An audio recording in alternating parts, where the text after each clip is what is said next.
जितेंद्र कुंडू जी, परविंदर सिंह पारी और पूर्व विधायक राजपाल बुखारी जी और पूर्व विधायक अर्जुन सिंह, पूर्व विधायक रमन त्यागी जी जो हमारे प्रत्याशी रहा पिछले चुनाव में, मेरे सब कांग्रेस के भाइयों और बहनों और पत्रकार मित्रों,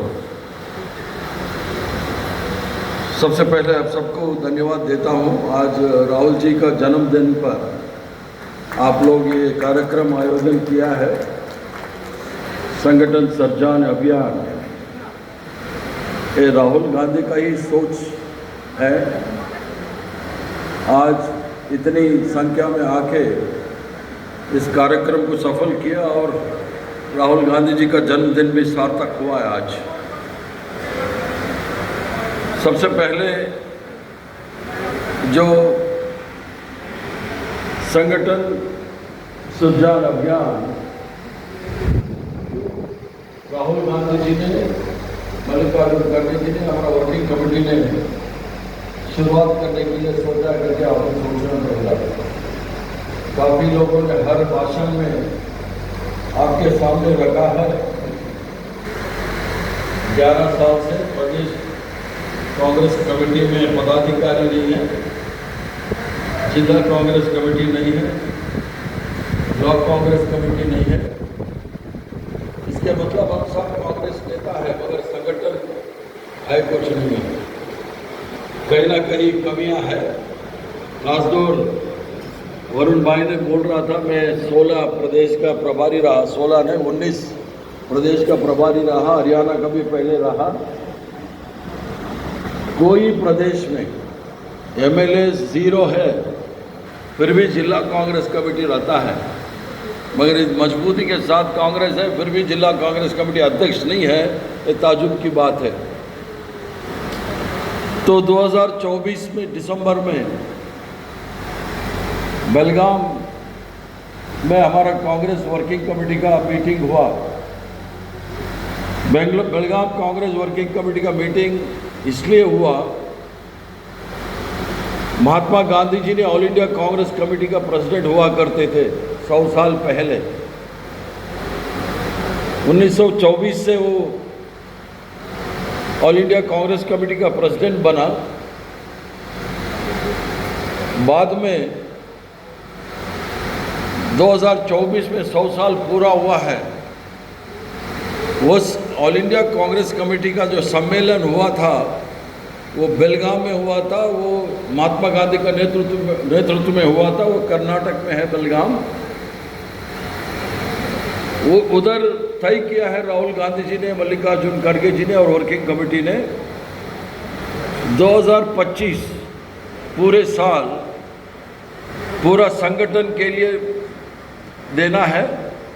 प्रदेश कांग्रेस कमेटी से लेके डिस्ट्रिक्ट कांग्रेस कमेटी से लेके ब्लॉक कांग्रेस कमेटी तक पूरा रीऑर्गेनाइज करने के लिए पूरा साल आपके सामने है। वो निर्णय बेलगाम वर्किंग कमेटी में हुआ। उसके बाद गुजरात में ऑल इंडिया कांग्रेस कमेटी का सम्मेलन हुआ। ऑल इंडिया कांग्रेस कमेटी का सम्मेलन में तय हुआ उसी ये साल जो है सरदार वल्लभ भाई पटेल का भी 150वीं जन्मदिन है। 150 साल हुआ है उसका जन्म। ओके, दोनों महात्मा गांधी का नेतृत्व में 100 साल हुआ है जो उसका अध्यक्षता का कांग्रेस में, और सरदार पटेल का 150वीं जन्मदिन भी पूरा साल मनाना है। ये निर्णय वर्किंग कमेटी लिया है। सबसे पहले जो पायलट प्रोजेक्ट एक प्रयोग का रूप में क्या हो गया भाई, प्रयोग का रूप में गुजरात में हम लोग जिला, क्योंकि नरेंद्र मोदी और अमित शाह गुजरात से ही आया, गुजरात मॉडल लेके। कहाँ महात्मा गांधी का जन्मभूमि कर्मभूमि भी है, सरदार पटेल का जन्मभूमि कर्मभूमि है, कहाँ महात्मा गांधी, कहाँ सरदार पटेल और कहाँ ये झूठ मूठ बोलने वाले नरेंद्र मोदी और अमित शाह। तो इसलिए हम शुरुआत किया गुजरात से ही जिला कांग्रेस कमेटी को संगठन करने के लिए। ये मत सोचिए रफीक खान को ऐसा ही हम लोगों ने भेज दिया है। गुजरात में जब पायलट प्रोजेक्ट शुरुआत किया हम लोगों ने, पूरा देश से बड़े बड़े नेता एक एक जिला का प्रभारी बना। जैसे मैं गुजरात का भी प्रभारी रहा, 19 राज्यों का प्रभारी रहा, 16 साल महासचिव रहा, मैं जाके अहमदाबाद का एक शहर का प्रभारी रहा। इसका जो गंभीरता जो है उसको आपको सोचना पड़ेगा। राहुल गांधी कितना गंभीर रूप से इस संगठन सृजन अभियान को लिया है।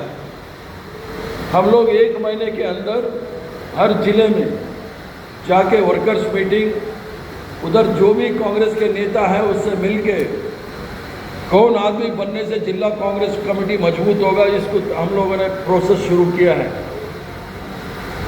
तो एक महीने में वो पूरा प्रोसेस कंप्लीट हो चुका है।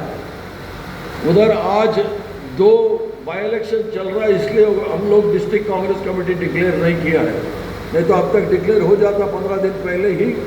चुनाव के कारण उधर नहीं हुआ है। इसके बाद हरियाणा और मध्य प्रदेश हम लोगों ने लिया है हर जिला कांग्रेस कमेटी प्रेसिडेंट बनाने के लिए। रफीक साहब भी एक राजस्थान का एमएलए है, एक जिले में आके आपका जिला कांग्रेस कमेटी बनाने के लिए ऑब्जर्वर राहुल गांधी जी ने नियुक्त किया है।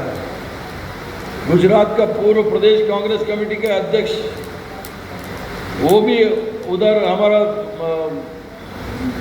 शायद वो भिवानी में या कहीं रिवाड़ी में है, उसका वो उधर है। 4 वर्किंग कमेटी के सदस्य एक जिले में है। मुंबई का प्रदेश का अध्यक्ष एक जिले में है। ऐसा 11 एमपी लोग भी हर अलग अलग जिलों में जिला कांग्रेस कमेटी को बनाने में लगे हैं। जैसे रफीक साहब ने बोल रहा था 11 साल इधर नहीं था, 35 साल जो हम लोगों ने तय किया है, जो डीसीसी प्रेसिडेंट बनेगा वो 35 साल से 55 साल तक उसका उम्र रहना है, वो 5 साल तक रहेगा। पहले क्या होता था, जिला कांग्रेस कमेटी बनाना है तो हमारा विधायक दल के नेता और प्रदेश कांग्रेस कमेटी के अध्यक्ष जिले का लोकसभा या राज्यसभा या विधायक से बात करके तय कर देते, ये फलाना डीसीसी प्रेसिडेंट हो जाता। तो डीसीसी प्रेसिडेंट का पता ही अता पता नहीं होता था। कम से कम सोनिया जी जब ऑल इंडिया कांग्रेस कमेटी का अध्यक्ष हुआ करती थी, 2-3 बार ब्लॉक कांग्रेस कमेटी का अध्यक्ष का सम्मेलन दिल्ली में बुलाया थी। डिस्ट्रिक्ट कांग्रेस कमेटी का बहुत दूर दूर से मीटिंग नहीं होते थे, इसलिए एक अलग तरीके से एक प्रोसेस शुरू किया है। जिला कांग्रेस कमेटी का अध्यक्ष ये मतलब नहीं 35 से 55 साल के अंदर रहना है, वो एक नियम है। अगर समझ लीजिए कोई 80 साल का बुजुर्ग आदमी समाज में जिले में बहुत बड़ा नाम है, उसको उसका इज्जत है, नाम है, तो उसको भी हम बना सकता है। ये नहीं है कोई पुराने आदमी बहुत ही समाज में बहुत उसका नाम है, उसको भी हम बना सकता है। अगर कोई खिलाड़ी है राष्ट्रीय अंतर्राष्ट्रीय लेवल पे जो खेल खेला है देश के लिए, उसको भी हम बना सकता है। जो कांग्रेस कमेटी का अध्यक्ष बनना है वो मिनिमम 5 साल पार्टी में काम कर चुका होगा। 5 साल के कम जो भी काम किया है उसको डिस्ट्रिक्ट कांग्रेस कमेटी का अध्यक्ष नहीं बनाएंगे हम लोग, तो इसलिए प्रक्रिया शुरू किया है। साथ साथ जिला कांग्रेस कमेटी के साथ एक पॉलिटिकल अफेयर्स कमेटी भी बनेंगे। पॉलिटिकल अफेयर्स कमेटी तय करेंगे जिले में क्या कार्यक्रम होना है। पहले कभी भी जिला कांग्रेस कमेटी का अध्यक्ष जो है, कॉरपोरेशन छोड़ दीजिए, असेंबली छोड़ दीजिए, कॉरपोरेशन का भी कैंडिडेट तय करने के लिए उसका नहीं पूछते थे। बहुत ही डीसीसी प्रेसिडेंट ऐसा रहा जो नेता बोले वही करते थे, मगर इस बार ऐसा नहीं होता है। जिला कांग्रेस कमेटी का अध्यक्ष इतना ताकत रहेंगे उसको, जब सेंट्रल इलेक्शन कमेटी बैठते हैं दिल्ली में, जो असेंबली और पार्लियामेंट चुनाव का टिकट तय करने के लिए जब बैठते हैं, तो अपना जिले का जो पंक्ति में जब आता है तो अपना जिला अध्यक्ष को सेंट्रल इलेक्शन कमेटी के बुलाएंगे। सेंट्रल इलेक्शन कमेटी के लोग जिला कांग्रेस कमेटी के अध्यक्ष से पूछेंगे फलाना आदमी इस विधानसभा में कैसा रहेगा, फलाना आदमी इस लोकसभा में कैसा रहेगा। जिला कांग्रेस कमेटी का अध्यक्ष का भी राय लेंगे सेंट्रल इलेक्शन कमेटी। तो इसलिए बहुत ही जिला अध्यक्ष को ताकत देने का काम जो राहुल गांधी जी ने कर रहा है, इसी के मुताबिक जो हमारा एआईसीसी ऑब्जर्वर और पीसीसी ऑब्जर्वर आपके साथ बैठ के, जो रफीक साहब ने बोला जो आगे लाइन में बैठे हैं सारे हमारा जिला कांग्रेस कमेटी का प्रत्याशी है, पूरा आवेदन दिया है। बहुत अच्छी बात है, इतना बड़े बड़े नेता हैं तो वो भी बता दिया हम एक ही प्रेसिडेंट बना सकता है, तो एक ही प्रेसिडेंट अच्छा प्रेसिडेंट बनाएंगे। रफीक साहब बहुत सुलझे हुए राजनीतिक नेता हैं, जो हमारे पास हमने इसको बोल दिया है 6 आदमी का नाम, इधर ही पीसीसी ऑब्जर्वर एआईसीसी ऑब्जर्वर बैठ के सारे नेताओं से बात के 6 नाम वो दिल्ली भेजना पड़ेगा। 6 नाम में एक ही जात का, एक ही धर्म का, एक ही इसका नहीं भेजना है। हर धर्म में, हर जात में और महिला को भी जगह देना पड़ेगा, क्योंकि कहीं भी बहुत कम महिला दिखती है। हरियाणा प्रदेश कांग्रेस कमेटी में जो 2-3 जिले में गया एक भी महिला नहीं है। कम से कम इधर एक तो 5-10 मिनट तुझे विधायक का कारण होगा, नहीं तो वो भी नहीं होगा। इसलिए पहले सोनिया गांधी जी जब अध्यक्ष बनी 98 में, उन्होंने 20% आरक्षण दिया था ओबीसी, एससी, एसटी, महिला और माइनॉरिटी के लिए।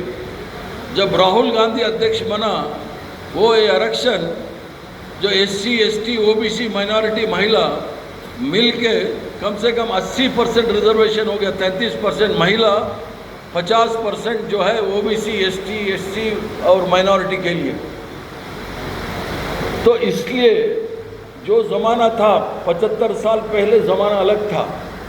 हमारा सामने कोई मुकाबला करने वाला कोई राजनीतिक दल नहीं था। अभी भारतीय जनता पार्टी और आरएसएस आ चुके हैं।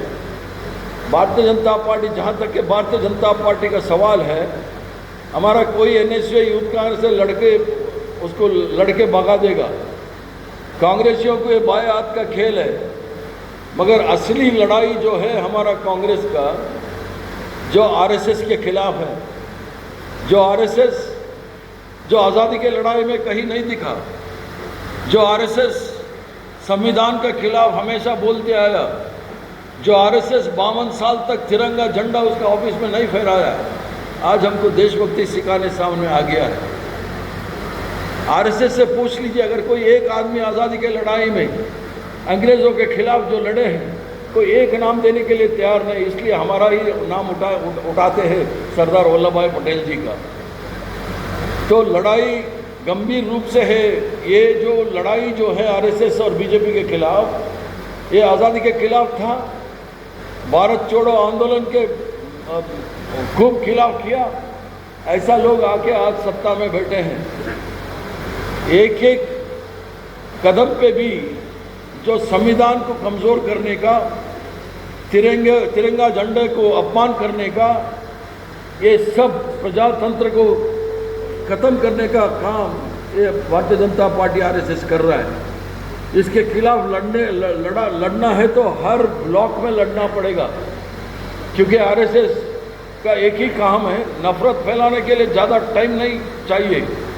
नफ़रत फैलाते हैं, भाईचारा ख़त्म करना चाहते हैं, आपस में भाइयों के बीच में लड़ाते हैं, भाषाओं के नाम पे लड़ाते हैं, धर्म के नाम पे लड़ाता है। इसको लड़ना है तो सिर्फ राहुल गांधी अकेला नहीं लड़ सकता है, पीसीसी अध्यक्ष अकेला नहीं लड़ सकता। इसलिए ब्लॉक लेवल तक हमको लड़ाई ज़रूरी है। इसलिए हमको डीसीसी को मजबूत करना है। हमेशा हमारा लड़ाई राहुल गांधी जी, सोनिया गांधी जी लड़े। हम लोग जब भी हम बुलाए, हरियाणा से बहुत लोग, लाखों लोग आप दिल्ली आ जाते हैं, मगर हरियाणा में आके आप चुपचाप होने से नहीं चलेगा, क्योंकि हर कदम पे आरएसएस लगे हैं। इस देश में दंगा, इस देश में नफरत, इस देश में झूठ फैला के देश को बर्बाद करने में लगे। उसको बचाना है तो ये दूसरी आज़ादी की लड़ाई है।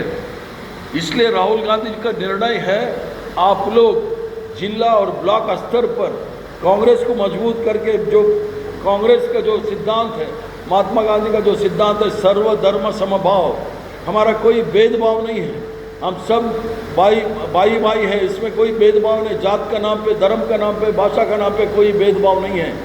कांग्रेस का इतिहास में कहीं भी हम लोग नफरत नहीं फैलाते हैं।